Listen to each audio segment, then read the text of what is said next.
Miss Monique update. We'll put the new light switch in so it's all styling and profiling. Ooh. Ooh, baby. You got the light there? Light. You got the light there?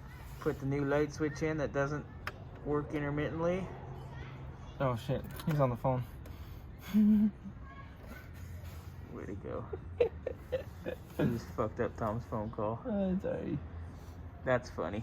Anyway, the lights work. All the goodies work. So Wes is going to get all the dash back together. We were changing the turn signal switch until found the one we had here on hand is the wrong one. So we're going to put that back together. And then we're going to reclock the steering wheel. And then Tom can go enjoy Miss Monique's wheel. Straight as we can get it. It's actually right between two splines, but it's pretty good. We'll call it good. Good enough for now. Because we got to pull it back off to redo this again when the right one shows up. Wes is going to put the horn button on.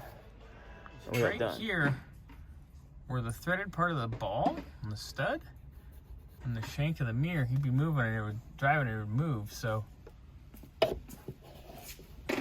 Wesley went at that with 2 pairs of pliers, and she's way better. Let's see how Tom likes it.